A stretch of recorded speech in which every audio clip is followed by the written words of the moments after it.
Bonjour à tous, je ne doute pas que cette vidéo va être controversée. Pourtant, tout ce qui est historique est richement sourcé. J'ai mis des liens dans la description de la vidéo. Sacré, sacré, sacré Charlemagne, sacré Charlemagne. Ah, qu'est-ce qu'il est populaire, Charlemagne, il a sa chanson, il est tellement populaire dans nos livres d'histoire, dans les magazines de nos librairies. Charlemagne, le père de l'Europe, Charlemagne, l'inventeur de l'école. Vous allez voir que tout ça, c'est légèrement exagéré, pour ne pas dire totalement falsifié, voire inversé. Vous allez voir, c'est assez incroyable. Tout ce qu'on croit savoir sur Charlemagne, c'est pratiquement tout est faux. Ce qui peut nous mettre la puce à l'oreille, c'est quand vous entendez Adolf Hitler qui prend Charlemagne comme un exemple. Hitler admirait Charlemagne, d'ailleurs il admirait aussi Jules César. Là, ça commence à nous remettre sur la voie, sur la vraie histoire de Charlemagne. En fait, Charlemagne était esclavagiste. Ouais. Mais bon, on n'entend pas parler parce que ceux qu'il a déportés, mis en esclavage, fait castrer, c'était des blancs et en plus des païens. C'est un esclavagiste. Pourtant, on n'entend parler nulle part, il n'y a pas une ligne dans les livres d'histoire. En même temps, il faisait la traite des païens, la traite des blancs déjà, et puis la traite des païens. Donc, tu sais, dans l'humanité, il y a différentes catégories. Apparemment, il y a un classement. Il y a des peuples pour lesquels c'est beaucoup moins grave de mettre en esclavage. En ce moment, on entend beaucoup parler de la traite des Noirs. Et Dieu sait que toute traite est abominable. Mais par contre, la traite des Blancs et la traite des païens, ça, on n'entend pas parler. C'est comme si c'était pratiquement permis. Voire même peut-être recommandé pour les païens. Vous allez voir si rester. C'est vrai que dans le classement, bah oui, parce que quand tu étudies l'histoire comme moi depuis des années, vraiment à fond, en étudiant toutes les sources et que tu regardes l'esclavage, ouais, tu t'aperçois qu'il y a un classement par catégorie dans l'humanité. Tu t'aperçois que les Noirs, ils sont quand même en haut du classement, tu vois, parce que nous, on n'en parle jamais, tu vois, c'est pas grave, l'esclavage des Blancs. Bon, après, je veux dire que même si les Noirs sont en haut du classement, il y en a qui... Il y a une catégorie au-dessus d'eux. J'ai remarqué qu'il y avait une catégorie au-dessus des Noirs dans l'humanité, mais je préfère pas la mentionner pour des raisons de sécurité. En tous les cas, ce qui est clair, c'est qu'en bas du classement, il y a les Blancs. Ça, c'est clair. Et j'irais même dans les Blancs, il y a une sous-catégorie qui est encore en dessous de tout, tu vois. Une catégorie à qui tu peux faire ce que tu veux. C'est les païens. Alors là, les païens... je dirais pas que c'est encouragé, la mise en esclavage, mais par contre, tu peux les castrer, tu peux les châtrer, tu peux les déporter dans des harems en Orient. C'est pas un problème, tu vois, les païens, tu peux leur faire ça, t'inquiète pas, il y aura même pas une ligne dans les livres d'histoire. J'ai envie de dire, déporter un païen, c'est agréable à Dieu. Non, je déconne, mais vous allez voir, rester, c'est quand même scandaleux et assez extraordinaire d'ignorer tous ces faits et de voir la différence de traitement qui en est fait par les médias et par les livres d'histoire. Déjà Charlemagne, c'est pas son vrai nom. Faut savoir que voilà, en fait, l'histoire sur Charlemagne, tout est faux. Il a bonne presse malgré ses dégueulasseries parce qu'en fait, on connaît rien de Charlemagne. Tout est faux à commencer par son nom, puisque on n'a même pas le droit à son vrai nom. Ce nom-là, Charlemagne, ça lui a été donné des siècles plus tard, tu vois. Donc c'est pour te dire qu'on ignore tout de Charlemagne, et justement dans cette vidéo, on va voir. Je vais vous montrer tout ce qu'on ignore et en fait on ignore le principal. On ignore que c'est Charlemagne qui généralisa le servage en Gaule. Le servage en fait c'est une forme d'esclavage. La Gaule, je rappelle, c'est comme ça que s'appelait la France à l'époque de Charlemagne. Donc pour ceux qui vont dire non, les serfs c'est pas des esclaves, je vous rappelle la définition d'un esclave, c'est un individu qui n'appartient pas à lui-même. Il n'est pas libre, il appartient à un maître. Or, les serfs appartiennent à la terre, c'est-à-dire à la terre qu'ils sont obligés de cultiver en fait. Ce sont des paysans. Or, la terre appartient à leur seigneur, dont le droit sur la terre leur est revenu de Dieu. Donc en fait, le système chrétien est très malin. Au final... tu t'aperçois que le cerf appartient toujours à son seigneur, donc c'est un esclave aussi.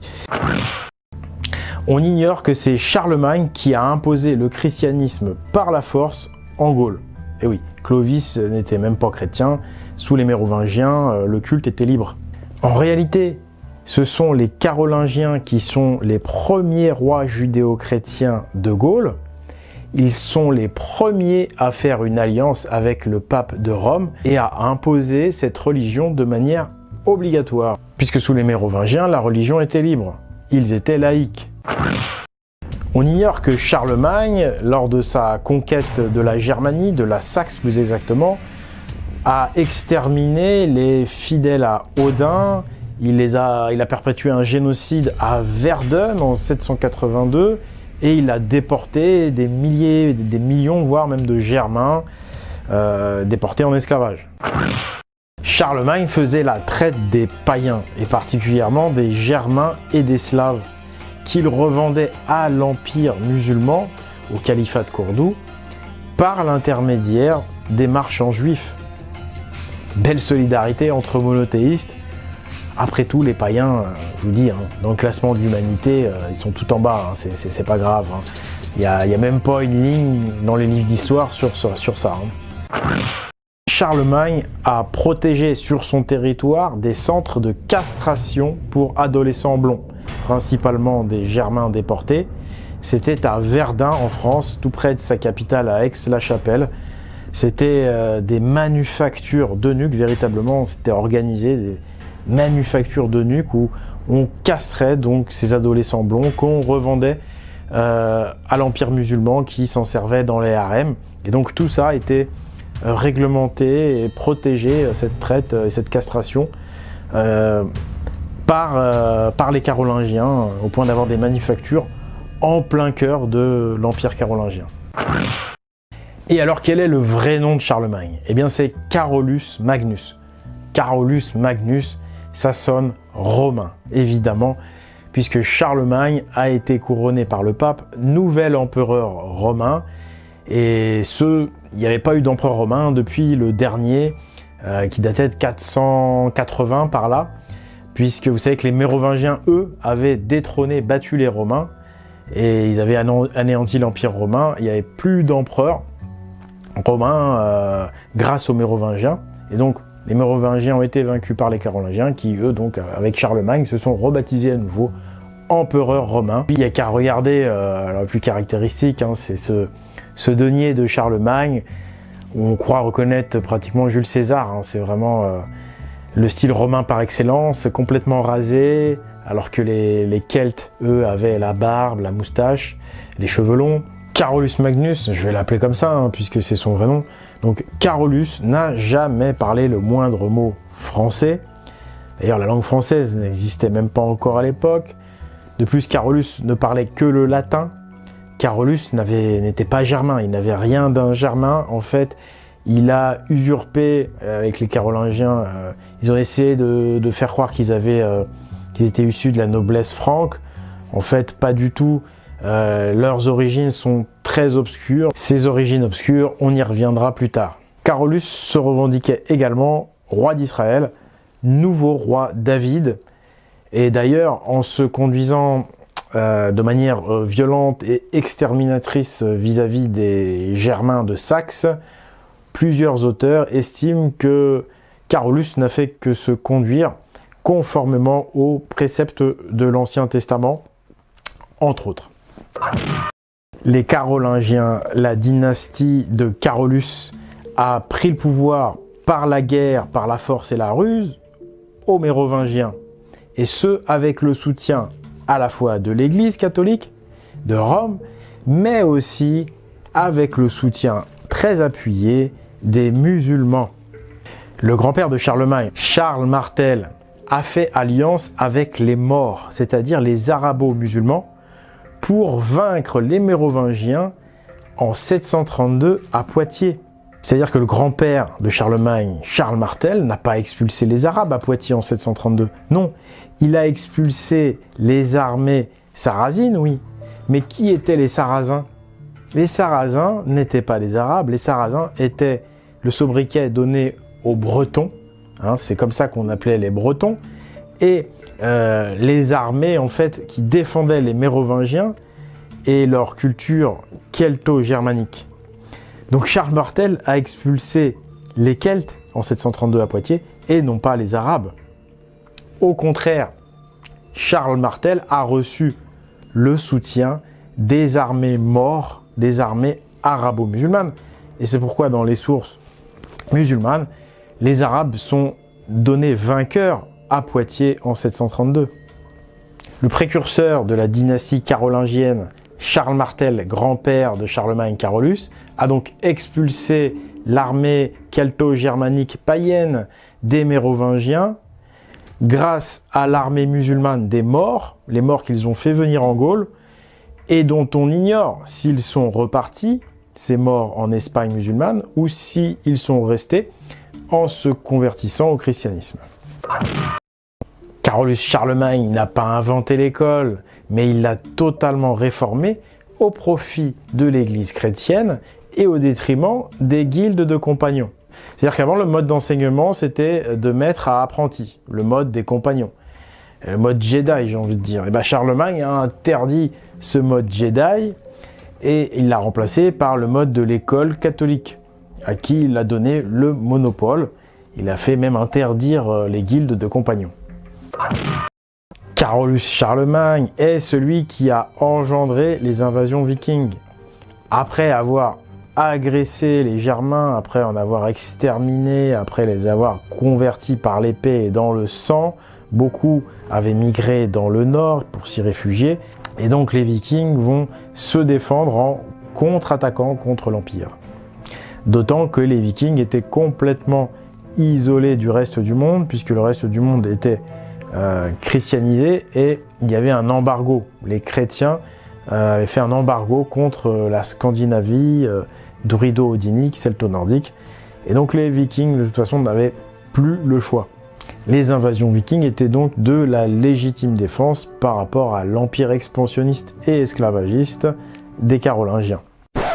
En résumé, Charlemagne est celui qui a installé la dictature, l'esclavage généralisé, la traite des païens et la pensée unique religieuse dans toute l'Europe occidentale, et le tout dans le sang, sans même respecter les lois de la guerre. Charlemagne, finalement, c'est un grand artisan de l'Empire.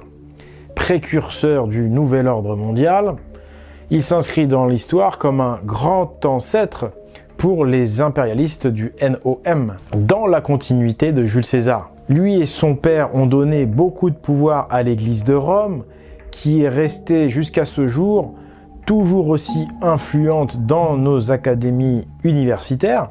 Et c'est pourquoi Charlemagne a bonne presse malgré toutes les choses horribles qu'il a pu faire. Ce qui en dit long sur l'état de nos institutions profondément imprégnées d'idéologies monothéistes, anti-nordiques et celtophobes.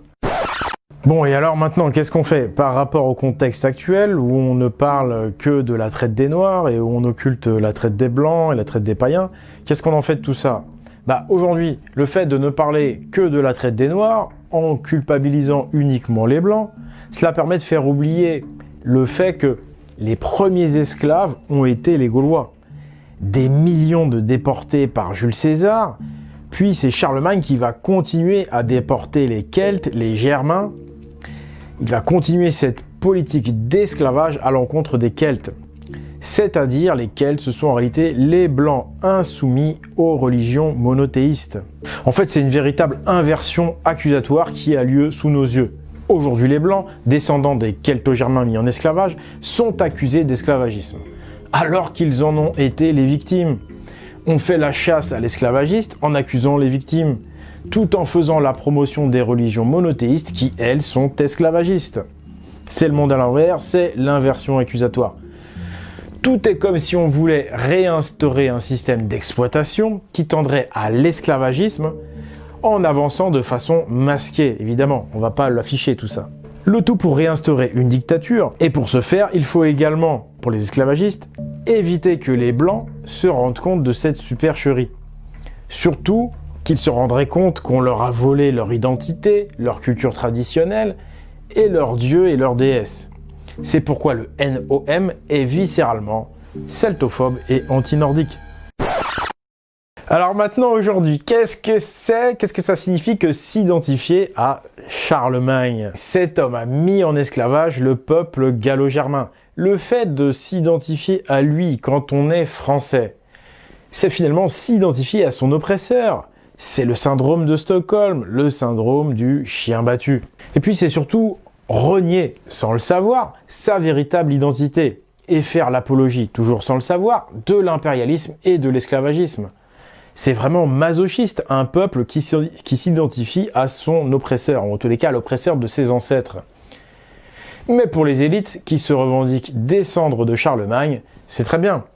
Ils sont ainsi légitimés en faisant accepter et aimer leur ancêtre par le peuple. Celui-ci, inconsciemment, fait valider le pouvoir, enfin il valide le pouvoir de ses élites. Si pour vous la France est un pays judéo-chrétien, comme Charlemagne, descendant du roi David, cela signifie que la France est un pays issu de l'Empire romain anti-gaulois, et donc que son peuple de France n'est qu'une victime. Cette position explique d'ailleurs le mépris total des élites pour le peuple français. Si vous vous identifiez comme Français issu de la France de Charlemagne, sans le savoir, vous vous positionnez comme un serf, comme un esclave de l'État.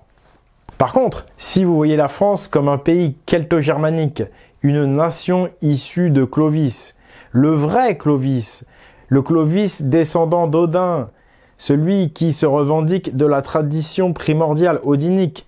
Je rappelle que le baptême de Clovis n'est qu'un faux, n'est qu'une fadaise de propagande chrétienne.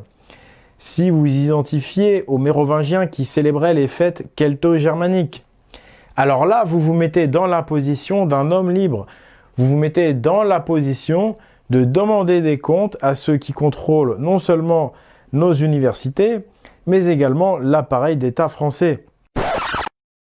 Voilà, encore une vidéo qui va faire jaser, mais que voulez-vous? Il faut rétablir la vérité, hein. Il n'y a que la vérité qui peut faire avancer les choses, hein. Je suis sûr que ça vous remémore une certaine mémoire aussi, hein. Il y a énormément d'informations qui nous arrivent en ce moment, c'est extraordinaire. Vous faites des témoignages locaux dans vos petits villages, aux quatre coins de la France, vous retrouvez des églises odiniques, des symboles druidiques odiniques, c'est extraordinaire.